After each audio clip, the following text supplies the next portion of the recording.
बिस्मिल्लाहिर्रहमानिर्रहीम। गुमनाम हीरो के मुअज़्ज़ज़ नाज़रीन, अस्सलामु अलैकुम। दोस्तों, लाइक ज़रूर कर दिया करें, शुक्रिया। आइए चलते हैं कहानी की तरफ।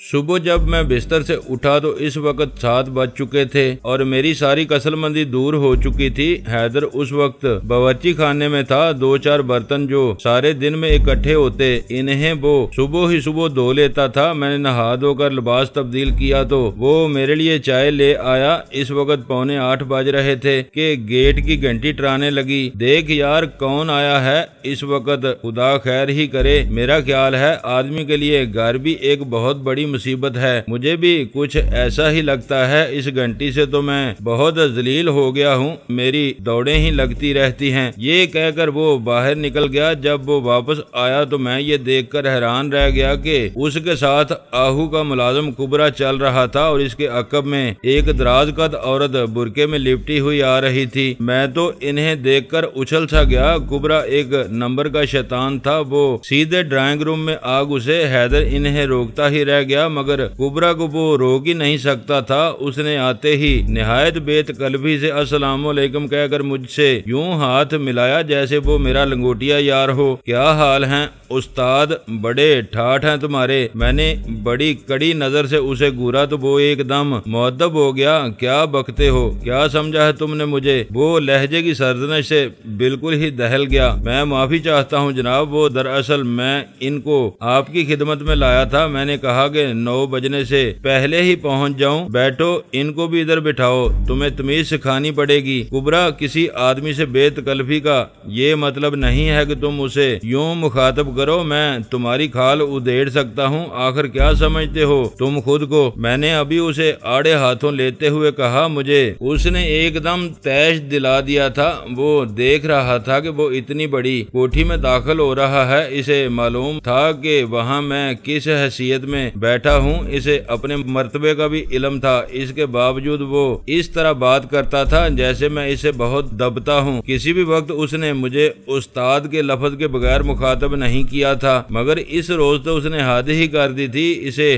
देखकर मुझे सख्त गुस्सा आ रहा था। वो भी मेरे इस मूड को समझ गया, हाथ जोड़ने लगा। मैं आपसे माफी चाहता हूँ जनाब, मुझसे गलती हो गई। मैं आइंदा बहुत मोहतात रहूंगा। तुम आखिर खुद को समझते क्या हो कुबरा? लोगों के झूठे बर्तन मांजने वाले इंसान। ये मेरा घर है, मैं इस कोठी का मालिक हूँ। ये हैदर मेरा मुलाजिम है। इससे पूछ हम कौन हैं। यहाँ कोई भी अंदर नहीं झांक सकता है। तेरे जैसे 700 आदमी मैं यहाँ दीवार में चुनवा सकता हूँ। आखिर तुम होते कौन हो इस तरह मुझे मुखातब करने वाले? तुमने देखा हैदर, इसका तर्ज़े तखातब दफा करें जी, असल बात पूछें इससे। मुझे तो ये कोई कमजात नजर आता है। तुम्हारे लिए इसको लाया है। मैंने इसे कल कहा था कि हमें हैदर के लिए बीवी की जरूरत है। अब पता नहीं ये किसे उठा लाया है। सुबह सुबह ये बुरका उतार दो बीबी। लड़की सर से पांव तक शटलकॉक बुरके में मस्तूर थी, यहाँ तक कि ना उसके हाथ नजर आते थे ना पांव। मैं क्या कहूँ सर, मुझसे बड़ी गलती हो गई है। मैं आपसे माफी चाहता हूँ। दरअसल इस लड़की को मैं रावी रोड से लाया हूँ। इसके माँ बाप हयात नहीं है। एक भाई है, सो वो अंधा है। ये इसके पास रहती है। वो तो मांग कर भी गुजारा कर लेगा, मगर ये बेसहारा ही रह जाएगी। अगर आपके घर में इसे जगह मिल जाए तो ये इसकी खुश नसीबी होगी, मेरा ख्याल है। हैदर साहब इसके लिए बहुत मौजू आदमी होंगे। बैठ जाओ। तुम बड़े ठीक तरह से आते बंदे के पुत्रों की तरह बात करते तो हम तुम्हें पहले चाय का पूछते, फिर कोई बात करते। बहरहाल ठीक है बीबी, बैठ जाओ। एक तरफ ये बुरका उतार दे बाली, ये बड़े अच्छे आदमी हैं। लड़की अभी तक खामोश खड़ी थी। वो चुपचाप सोफे पर बैठ गई और फिर उसने नकाब उलट दिया। लड़की खासी कबूल सूरत थी। इसका रंग गंदमी था, मगर चेहरे के नकोश में बला का तीखापन था। हैदर ने इसको देखकर मुंह दूसरी तरफ फेर लिया। वो शायद शदीद किस्म के एहसास कमतरी में मुब्तला हो गया था कि कुबरा भी महसूस कर चुका था कि बाली ने हमें हैरान कर दिया है। हैरत तो वाकई हमारे चेहरों पर लिखी गई थी। मैंने भी इसे देखने के बाद नजरें फेर ली। नकाब ओढ़ लो बीबी, मैंने प्याली में चाय डालते हुए कहा। बैठ जाओ कुबरा और लो ये चाय पियो। हैदर बीबी को भी चाय दो। इसने छोटी तुपाई पर चाय के बर्तन और ढेर सारे बिस्किट, मक्खन, अंडे और टोस्ट के सामने रख दिए, मगर वो मुंह से कुछ नहीं बोला। उसके हाथ लर्जने लगे थे। पता नहीं इसके दिल पर क्या बीत रही थी। एक तहैयर था जिससे वो किसी भी तरह जान नहीं छुड़ा सका था। खाओ बाली, दरअसल मैं इसे सुबह सवेरे बस में बिठाकर ले आया। टैक्सी रक्षा तो मैं ले नहीं सकता था ना। कुबरा की हर तान रुपए की तंगी पर टूटती थी। बहाना क्या किया तुमने? कुछ नहीं, मैंने इसके भाई से कह दिया कि एक बेगम साहिबा हैं, उनके पास मैं इसे ले जा रहा हूँ मुलाजमत के लिए। वो कुछ ज्यादा शकी मिजाज आदमी तो नहीं है, होगा भी तो इससे क्या फर्क पड़ता है इसको। बहरहाल मैंने कह दिया था कि हो सकता है मैं तुम्हारी शादी करवा दूं। दरअसल मैंने इसे सारी बात बता दी थी और मेरा ख्याल है कि ये अपने घर से छुरी भी साथ लेती आई है। ये मुझे रास्ते में दिखा रही थी अभी थोड़ी देर पहले। क्या कहा? छुरी साथ लाई है? जी हाँ, कह रही थी अगर कोई गड़बड़ हुई तो ये छुरी मारकर मर जाएगी। मारेगी किसी को नहीं, इतना हौसला इसमें नहीं है, क्यों बाली? कुबरा ने इससे मुखातब होकर कहा। बाली ने कोई जवाब नहीं दिया। हैदर को वो अलबत्ता बड़े गौर से देख रही थी, जैसे वो उसे नजरों में तोल रही हो। कुबरा ने शायद उसे बता दिया होगा कि जिस आदमी से वो बात करने निकला है इसका नाम हैदर है। हमारी कोठी ढूंढने में ज्यादा दिक्कत तो नहीं हुई। खासी दिक्कत हुई जी, बस स्टॉप से आपका घर बहुत दूर है, 2-3 जगहों से पूछना पड़ा। ठीक है, मुझे तो एक बहुत जरूरी काम है। कुबरा तुम यूं करो कि इसको यहाँ छोड़ जाओ, इसकी हिफाजत की जिम्मेदारी मैं अपने सर लेता हूँ। ये हैदर के साथ कोठी में रहेगी। बेहतर है दोनों एक दूसरे को देखकर परख लेंगे। अगर बाहम रजामंदी हो गई तो बेहतर है, वरना फिर सोचना पड़ेगा। बहरहाल ये लो, ये 500 रुपए तुम रख लो और लो बीबी ये 1000 रुपए हैं। यहाँ तुम्हारे साथ कोई ज्यादती नहीं होगी, समझो ये तुम्हारा अपना घर है। देखना सिर्फ ये है कि तुम्हारे और हैदर के दरमियान कोई समझौता हो सकता है कि नहीं। फैसला हम शाम को करेंगे, तुम इसका बहुत ख्याल रखोगे। हैदर मैं इसके लिए जवाबदेह हूँ। ये कहकर मैं फौरन ही वहाँ से उठकर ख्वाबगाह में जा घुसा। बाली एक मुनफरद मासूम सी लड़की कुबरा की हर बात पर एतबार कर गई थी। इसे नहीं मालूम था कि वो किस कमाश का आदमी है। इसके अंधे भाई ने इस पर बेपनाह एतमाद करके बाली को इसके साथ भेज दिया था। मैं ख्वाबगाह में जाकर चंद मिनट तक यूं ही इधर उधर हाथ मारता रहा और फिर घबराकर मैं उनकी तरफ लौट गया। इज़्तिराब का शिकार तो मैं पहले ही था। वो दोनों इस वक्त जरा हटकर आपस में सलाह मशवरे कर रहे थे। मुझे देखकर चौंक पड़े। मेरी बात समझ गए हो ना हैदर? मैंने एक बार फिर तनबीह की। ये अगर चाहें तो इन्हें फौरन इनके घर पहुंचा देना, समझे? हमारी मेहमान हैं, हर तरह इनका ख्याल रखो। मैं एक जरूरी काम से बाहर जा रहा हूँ, दोपहर को मुलाकात होगी। और तुम्हारे क्या इरादे हैं? कुबरा जी मैं भी बस चला जाता हूँ। ठीक है, आओ मेरे साथ, गाड़ी में बैठ जाओ, मैं तुम्हें शहर में उतार दूंगा, शाम को पता कर लेना, समझे? ये कहकर मैं बाहर की तरफ चल दिया। कुबरा मेरे पीछे आ रहा था। कुबरा को साथ बिठाकर मैंने गाड़ी बाहर निकाल ली और इससे मुखातब होकर कहा, तू कैसे कैसे खूबसूरत घर उजाड़ता रहता है। कुबरा समझ में आती है ये बात? मैं सुन रहा हूँ जिलानी साहब। देखो तू मुझे जिलानी नहीं, आज से सरदार करीम नवाज कहा करेगा, समझा? ये बहुत अहम बात है जी। बहुत बेहतर, मैं ख्याल रखूंगा। और फिर कभी तू मुझे उस्ताद नहीं कहेगा, समझा? तुझे नहीं पता कि मैं कौन हूँ? मुझे याद रहेगा सरदार साहब, मैं आपसे अपनी गलती की माफी मांग चुका हूँ। हाँ, अब बता कि तू आखिर ये सिलसिला कब बंद करेगा? ये अपनी जरूरत की बात है सरदार साहब। ये तो ठीक है कुबरा, मगर इस मासूम को देखो, मैंने ऐसी लड़कियां कम देखी हैं और तुम इसे ले आए एक मुलाजिम के लिए। जरा सोचा होता तुमने आखिर वो क्या कहती होगी दिल में। इसकी सोच कोई इतनी ऊंची नहीं है सरदार साहब। वो 2 वक्त की रोटी और एक छत चाहती है सर छुपाने के लिए। इसे पता नहीं है अपनी अहमियत का। इनका गुजारा किस तरह होता है? भाई अंधा है ना, कुछ मांग मूंग कर ले आता है और बस। मगर अब बाली इस पर तैयार नहीं। वो कहती है कि इसकी शादी हो जाए। ठीक है, शाम को आना, फिर तुमसे बात होगी। ये कुछ पढ़ी लिखी भी है कि नहीं? बस ऐसे ही 4-6 जमातें पढ़ी होगी, मगर है ये शहर की रहने वाली, हमेशा यहाँ ही रही है। ठीक है, लो अब तुम बस में बैठ जाओ, मैं तुम्हारा शाम को इंतजार करूंगा। ये कहकर मैंने कुबरा को सड़क के किनारे उतार दिया और खुद मैं बैंक जा पहुंचा। मेरा अपना हिसाब उसी बैंक में मौजूद था और वो मोहम्मद असलम शराजी के नाम से खुला था। मैनेजर मुझसे बड़े तबाक से मिला। वो कोई नया आदमी था। जब मैंने उसे बताया कि मेरा अकाउंट नंबर क्या है तो उसने मेरे लिए इसी वक्त चाय मंगवा ली। मैंने 1 करोड़ रुपए का वो चेक इसके सामने रख दिया। मुझे ये रुपया हर हाल में आज 4 बजे तक दे दें तो ये आपकी मेहरबानी होगी। सिर्फ 80 लाख की जरूरत है, मुझे जरूर ले लें साहब, मैं अभी इसे ऊपर भिजवा देता हूँ। मेरा ख्याल है हम 4 बजे से पहले ही अदायगी कर सकते हैं। उसने चेक लेकर मेरे हिसाब में जमा करवाने के लिए भेज दिया। कुछ ही देर बाद मैं चाय पीकर वहाँ से बाहर निकल आया। एक बड़ा मरहला तय हो गया था। मुझे यकीन था कि ना तो मोहसन और ना हाजी अब्दुल सत्तार अभी इस काबिल हुए होंगे कि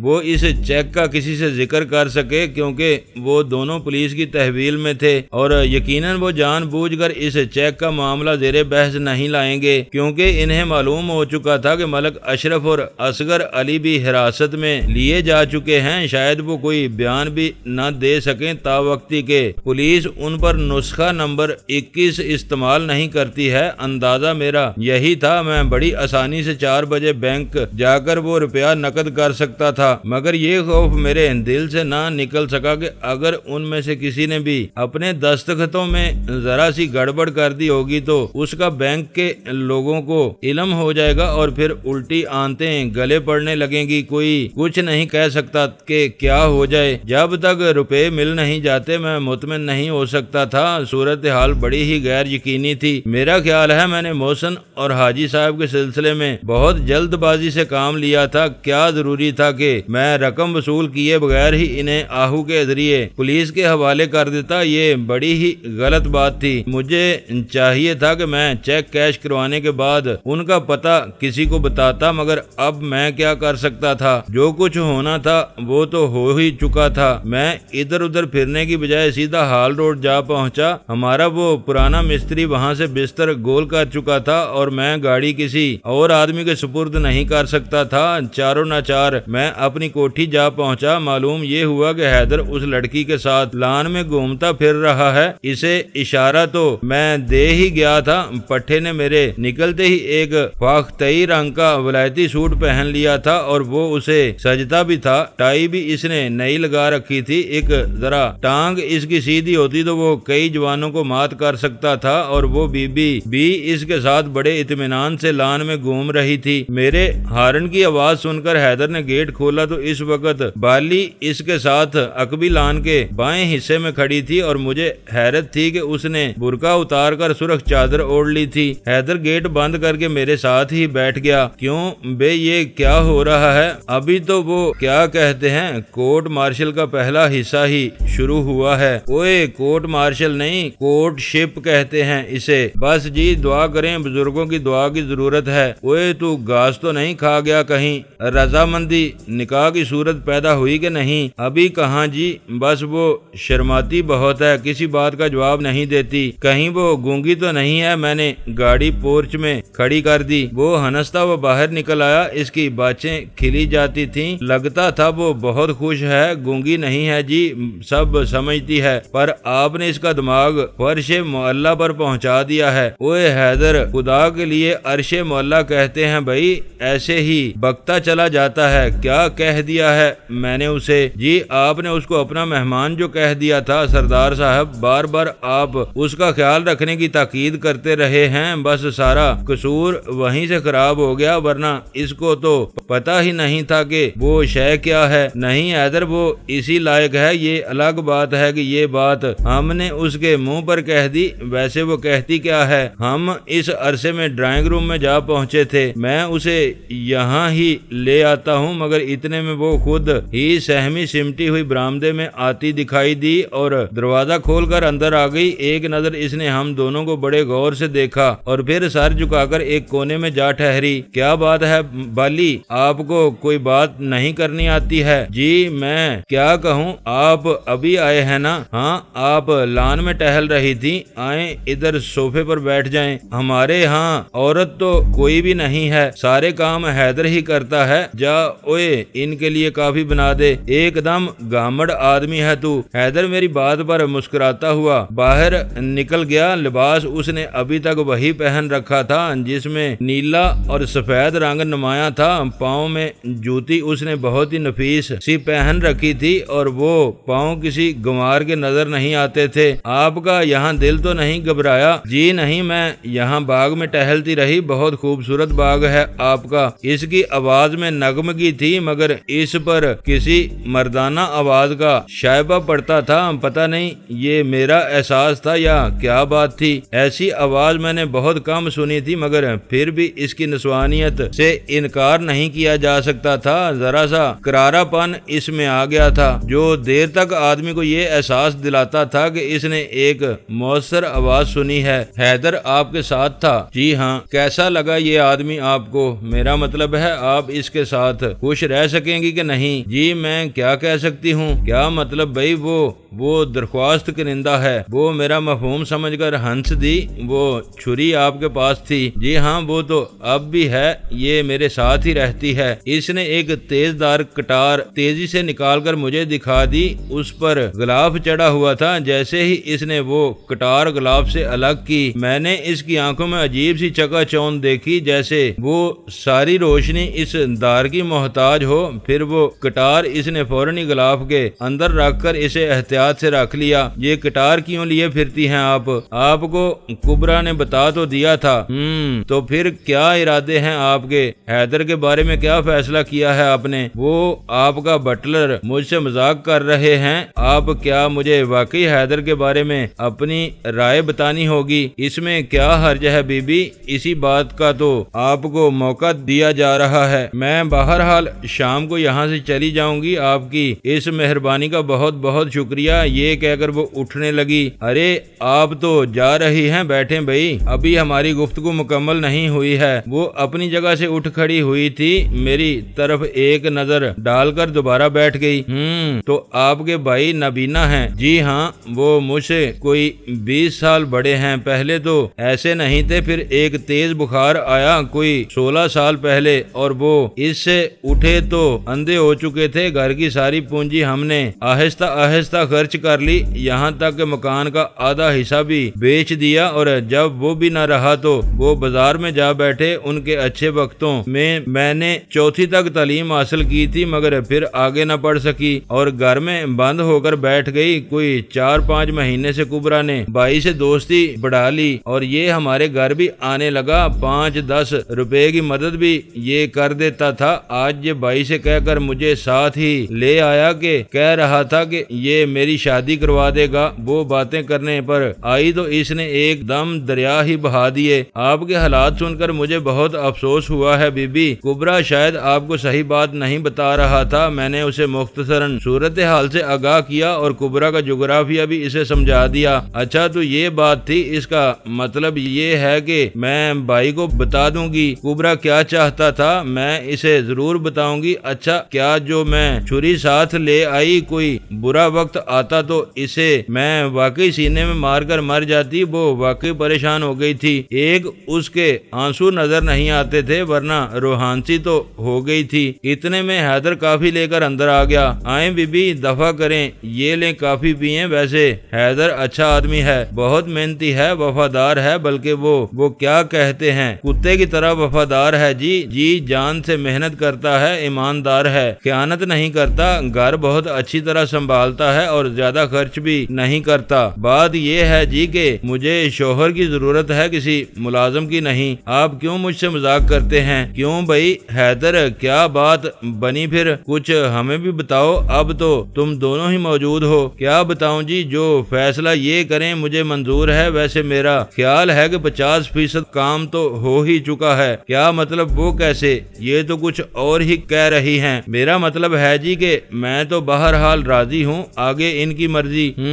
तो ये बात है। खैर बैठो, तुम भी चाय पियो, मैं एक जरा फोन कर लूं। ये कहकर मैं दूसरे कमरे में रखे फोन तक जा पहुंचा। गंगाराम अस्पताल का नंबर मुझे जल्द ही मिल गया। पता ये चला कि हाजी अब्दुल सत्तार अभी तक बेहोश था और पुलिस ने उसके कमरे को घेरे में ले रखा था। किसी को इसके पास जाने की इजाजत नहीं थी। इसका मतलब ये था कि हालात ठीक ही जा रहे थे। मेरे चेक को कोई खतरा नहीं था। वहां से फारग होकर मैंने मुतलका थाने में फोन किया। खुद को शेरदिल आहू जाहिर करते हुए उनके बड़े थानेदार से नंबर मिलाने के लिए कहा। वहां कोई मियां अब्दुल गफूर साहब बैठे थे। वो आहू का नाम अच्छी तरह जानते थे मगर शायद फोन पर कभी उनसे बात नहीं कर सके थे। बोले, हेलो मियां अब्दुल गफूर स्पीकिंग, मैं शेरदिल आहू बोल रहा हूं। मियां साहब कहिए क्या हाल हैं आपके? जी ठीक हूँ हुक्म। मैं इस आदमी के बारे में पूछ रहा था, मोहसिन के बारे में। क्या हाल है इसका? ठीक ही है जी, मगर वो अभी तक होश में नहीं आया।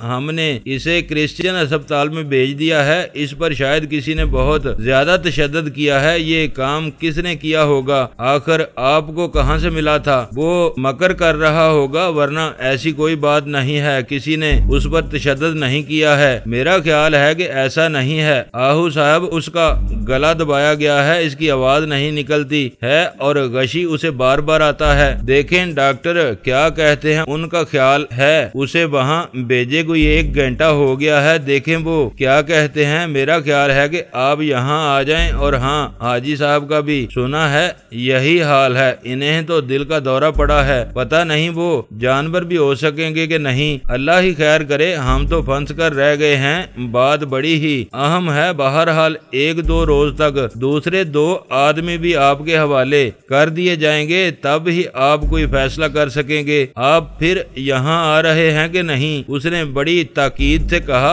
मैं कोशिश करूंगा, जैसे ही मैं फारग हुआ वहाँ जरूर आऊंगा। ये कहकर मैंने फोन बंद कर दिया। मुझे तो सिर्फ अपने चेक की फिक्र थी। दस्तखत इन्होंने मेरे सामने किए थे और वो बहरहाल ठीक ही थे, मगर फिर भी मुझे कुली इत्मीनान तो जब ही हो सकता था जब वो चेक कैश हो जाता। मैं फिर बाली के पास जा बैठा। देखने में वो बहुत कम गो और शर्मीली सी नजर आती थी, मगर जब मैंने इसकी बातें सुनी तो मुझे अपना ख्याल बदलना पड़ा। वो इतनी भी सादा मासूम नहीं थी। घर की 4 दीवारी के अंदर रहकर उसने बहुत से सबक सीख रखे थे। हैदर अभी तक इसके पास बैठा था और हिलने का नाम नहीं लेता था। ओए हैदर, जा यार, खुदा का वास्ता, अब तो इनकी जान छोड़ दे। कोर्ट मार्शल बाद में कर लेना। जा हमारे लिए कोई खाना शाना तैयार कर। इन्हें अब आराम करने दे। वो फौरन ही बिदक कर खड़ा हो गया। बोला, लो भला मैं क्या कह रहा हूँ? इनको काफी पिला रहा था। आपने खुद ही कहा था मेरे साथ बावर्ची खाने में चल, मैं तुझे बहुत अच्छी अच्छी बातें बताऊंगा। चल शाबाश। ओए बक नहीं, ओए बड़ा आया अच्छी अच्छी बातें बताने। बैठी रहें जी आप यहाँ। मेरा ख्याल है कि जुमला नामुकम्मल रह गया। वो बर्तन उठाने लगा। मुंह इसका फूल कर कुप्पा हो गया था। इसे मेरी वो दखल अंदाजी पसंद नहीं आई थी। बर्तन समेट कर ट्रे में रखने के बाद वो बोला, देखो जी मेरे पास 60,000 रुपया है। वो मैं इनको हक महर में दे दूंगा। जेबर भी है मेरे पास, कोई 20 तोला तो जरूर ही होगा। वो भी मैं इनको दे दूंगा। आपको इस शादी पर परेशान नहीं होना चाहिए। आपको कोई खर्च नहीं करना पड़ेगा। फिर तो बात ही बन गई है हैदर। मैं इसीलिए परेशान था भाई। मेरा ख्याल है अब तो बाली मान जाएगी और निकाह भी पक्का होगा। क्यों हैदर? पक्का जी, एकदम पक्का। मौलवी बुलाऊंगा मैं। अपनी बात से फिरोगे तो नहीं तुम? नहीं जी, ये कैसे हो सकता है? जिंदगी भर साथ निभाना है, मिलजुल के रहना है। चल भाई, उधर बावर्ची खाने में इकट्ठे रोटी पकाएंगे। इस असना में बाली ने कानों में उंगलियां दे ली। वो गोया हैदर की कोई बात सुनने पर आमादा ही नहीं थी। जब वो ज्यादा ही सार हुआ तो वो चादर वहीं फेंक कर ठप ठप करती हुई कमरे में जा घुसी और अंदर से दरवाजा बंद कर लिया। देखा तूने, ये है तेरी बातों का नतीजा, वो बिगड़ गई है, अब संभाल इसे, मैं देख लूंगा जी, उसे आप परवाह ना करें किसी बात की। ये कहकर वो बर्तन उठाकर बाहर निकल गया। बाली ने मुझे हैरान कर दिया था। हैदर वाकई इसकी नजर में जच नहीं सका था, मगर इसकी क्या खबर के कोई और भी इसकी निगाह में पूरा तुल सका था कि नहीं। दोपहर के खाने पर वो हमारा साथ न दे सकी। हैदर बड़ी मुश्किलों से दरवाजा खुलवाया और खाना इसे वहीं पहुंचा दिया। जब वो मेरे पास आया तो बहुत खुश था। बोला, मैंने उसे खाना दे दिया है, बड़ी जिद्दी है सरदार साहब, पर ठीक हो जाएगी। अगर ये नहीं मानी तो मैं खुद इसके भाई से बात करूंगा। आखिर को मैं कोठी में रहता हूँ और फिर आपका मुलाजम हूँ, कोई मामूली आदमी तो नहीं हूँ मैं। शाम को मैं कुबरा के साथ जाऊंगा,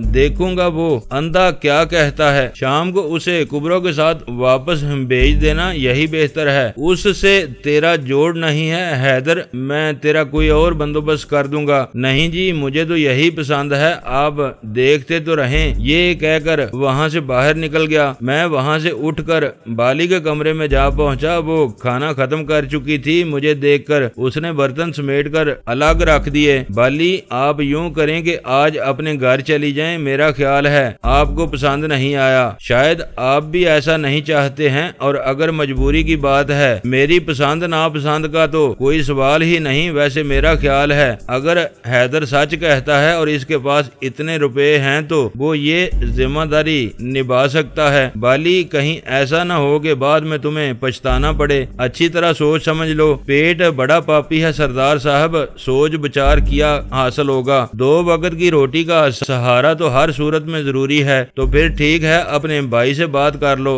हैदर को भी साथ ले जाओ, वो खुद इससे सारे मामले तय कर लेगा। ये कहकर मैं फौरन ही वहाँ से बाहर आ गया। जो बात वो कह रही थी वो वाकई मुझे पसंद नहीं थी, और तस्वीर का दूसरा रुख उसने अभी देखा ही नहीं था। वो किसी ऐसे सहारे की मुतलाशी थी जो इसके लिए दायमी साबित हो सकता है। मैं एक बार फिर अपने ड्राइंग रूम में आ बैठा। ओए हैदर, आ जरा। वो मेरी आवाज पर लपकता हुआ चला आया। जी सरदार साहब, क्या हुक्म है? ओए, मुझे ये बता के तेरे पास 60,000 रुपए कहाँ से आ गए, और 20 तोले जेवर भी तेरे पास है, ये किस्सा क्या है आखिर? कुछ ये आलिया और डॉक्टर दुम्मन दे गए थे। आलिया के जेवरों का एक डिब्बा भी इधर ही रह गया था। फिर मेरी उम्र भर की तनख्वाह, मेरा खर्च तो कोई था नहीं, फिर बख्शिशें अलग मिल जाती थी क्लिनिक से।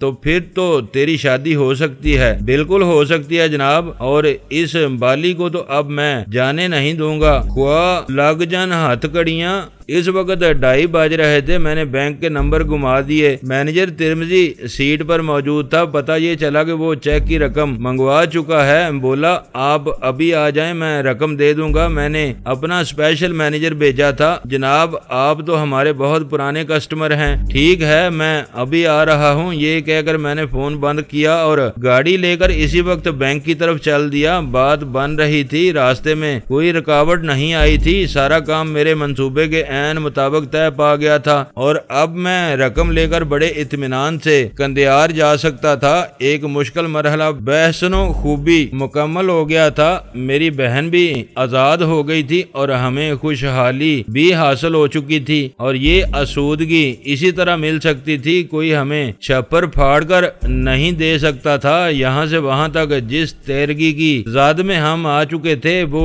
इस तरह ही छट सकती थी। ये तीसरी रकम थी जो मेरे हाथ आ रही थी। दुम्मन भी इसी रास्ते का मुसाफिर था। वो सनद याफ्ता डॉक्टर नहीं था, मगर इसके बावजूद वो सर्जन बनकर लोगों के गुर्दे काट लिया करता था। यानी वो सारे का सारा गर्दन जदनी था। इसकी कोई भी हरकत दुरुस्त न होती थी। फिर आलिया उसे मिल गई थी और वो इंसान का गोश्त खा जाते थे। वो यही कर रहे थे। उनकी रकम हजम करना तो बहुत ही जायज था, और इससे पहले जो रकम मुझे मिली वो स्मगलिंग के किसी किसी बादशाह की थी, वो भी बहुत दिनों मेरे काम आई। इसने मुझे बहुत हौसला दिया और अब वो एक गुर्दा था, एक मुकम्मल गुर्दा, जो नहर की खुदाई का ठेका लेते थे, लोगों को बेगार पर लगाकर काम लेते थे और पैसा इन्हें वो एक भी नहीं देते थे। अलबत्ता उनके बिल करोड़ों को छू रहे थे। अगर मैं कुछ रकम इसमें से किसी तरह ले उड़ा था तो ये कोई अनोखी बात नहीं थी। मैं जब बैंक पहुंचा तो इसके सामने का दरवाजा बंद था। अकबी गली के सामने मैंने गाड़ी खड़ी की और दूसरे छोटे दरवाजे से मैं मैनेजर के कमरे में जा पहुंचा। वो मेरा इंतजार कर रहा था, मुझसे बड़े तपाक से मिला। ले शिराजी साहब, रकम आ गई है, आप चेक लिख दें तो मैं मंगवा देता हूँ। चेक तो मेरे पास कोई नहीं है, दरअसल इस झंझट में पड़ता ही नहीं हूँ, कभी कभी रकम निकलवाता हूँ। आप मुझे लूज चेक दे दें। उसे खासी हैरत हुई, फिर भी उसने एक लूज चेक मुझे दे दिया। कोई 15 मिनट में मुझे उसने रकम गिनवा दी, जिसे मैंने ब्रीफ केस में बंद किया और इसी वक्त वहाँ से बाहर निकल आया। अब फिक्र की कोई बात नहीं थी, पता नहीं मुझे क्या हुआ। मैं लौट कर घर नहीं गया। बाहर निकलते ही मैंने टैंकी भरवाई और पेट्रोल पंप के फोन पर मैंने कोठी के नंबर घुमा दिए। फोन हैदर ने उठाया। ओए हैदर, ये तू है? जी जी मैं बोल रहा हूँ। देखो मैं शाम को घर में आ रहा हूँ, एक जरूरी काम से बाहर जा रहा हूँ, 2-3 दिन बाद आऊंगा, समझे? बाली को घर भेज देना, कोई बेईमानी नहीं करनी, समझ गए होगे? नहीं? जी ठीक है, मैं भी यही चाहता हूँ, बाजे गाजे से ब्याह कर लाऊंगा उसे, आप फिक्र नहीं करें। अच्छा ठीक है, घर का ख्याल रखना और गोली जरा छोटी। ये कहकर मैंने फोन बंद किया और सीधा मियाँ वाली की तरफ चल दिया। मैं जल्द अज जल्द आसिया तक पहुंच जाना चाहता था। उसे बड़ी जरूरत थी रकम की, ढेर सारा रुपया अपने हिसाब में देखना चाहती थी और मैंने इसका बंदोबस्त कर दिया था। इसके बाद मैं बिल्कुल आजाद होऊंगा, जिस तरफ चाहूंगा निकल जाऊंगा। वो जो इस गाड़ी के बारे में पुलिस को इतला दे सकते थे वो अपने ही अजाब में फंसे थे, इन्हें इसकी फुर्सत ही नहीं होगी। गाड़ी के कागजात अंदर मौजूद थे और ये अच्छी बात थी। दोस्तों वीडियो को लाइक जरूर कर दिया करें। ISI पाक आर्मी जिंदाबाद, पाकिस्तान पाइंदाबाद। मुअज़्ज़ज़ नाज़रीन, अपना ख्याल रखिएगा और अपने इस चैनल का भी शुक्रिया।